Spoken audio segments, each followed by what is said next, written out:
everyone. I'm sure we've all heard about the Russia-Ukraine war that started on the 24th of February this year. And you might be thinking, how does something that's happening so far away affect us here? Well, I'm here to tell you just how much it affects us, and particularly the food that we eat. My name is Olubumi Olorunda. Welcome to Keynomics.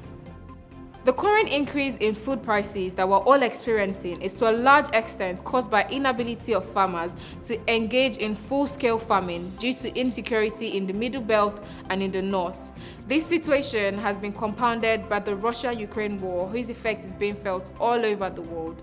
Russia and Ukraine are large exporters and producers of wheat, barley, maize, and rapeseed, as well as components needed to make fertilizers like urea and potash. Both countries account for more than a quarter of the world's wheat trade, and they produce 12% of all the calories that are consumed globally. The war has disrupted the supply chain, which led to an increase in commodity prices. Routes between Asia and Europe are restricted as transit between Russia has become almost impossible, affecting Chinese companies in particular. This restriction has increased traffic through Russia and route Europe as an alternative to sea and air transport. The EU made a decision to close their airspace to Russian aircraft and cargo, and this decision hampers supply as transport through the Black Sea has also been hindered. This puts a huge strain on the grain shipments globally.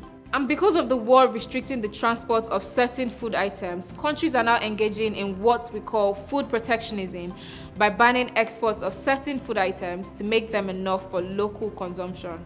Over 10 countries have banned exports of various commodities. For example, Russia and Ukraine banned exports of fertilizers, of wheat, of sugar, of salt, and meat. Turkey banned beef and mutton exports. Kuwait banned chicken, vegetable oils, and grains.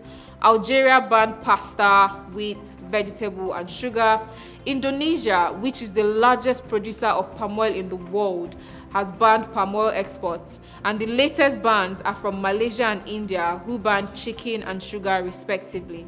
The war is threatening greater global security as Ukraine and Russia account for more than 30% of global food exports. Russia is a key producer of key ingredients for fertilizers, and the disruption in supply along with the rising cost of oil and gas is driving the price of fertilizers up and hence the prices of food. The sanctions, the import bans, destruction of infrastructure, and supply chain disruptions due to conflict are stoking global food prices and leading to increased shortages. As we all know, Nigeria is an import-dependent country, therefore the export bans by all these countries will adversely affect us. Food inflation in Nigeria has risen to 19.50% in May of 2022, and is caused by an increase in items like bread, cereal, tubers, fish, meat, and oils. According to World Atlas, people living in Nigeria spend over 58.9% of their income on food, which is more than is spent on food in any country in the world. The insecurity in the country deprives farmers of access to their farms, which leads to continuous increase in prices. These shortages have long-reaching effects. For example, grains go into everything from cereal to bread to pasta and even corn syrup. They further even serve as feed for animals, meaning if there's a price increase in grains, it will also lead to increase in price of proteins like chicken or pork.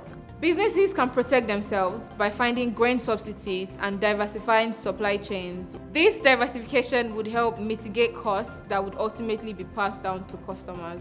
A few ways to mitigate these effects are switching your expensive items for cheaper substitutes, increasing the number of items you purchase at once in anticipation of further price increase. And although it might be difficult right now, it is always advisable to put away some money, no matter how small, towards savings and investments. Keystone Bank's high interest savings account is just what you need to provide appropriate returns for your money. So, the next time someone tells you that the war is happening so far away and does not affect you, you can calmly and slowly tell them why they are absolutely wrong. If you have any inquiries, you can call the numbers on the screen or send us an email. Kindly follow Keystone Bank on all our socials. See you next time on the next episode of Keynomics. Thank you.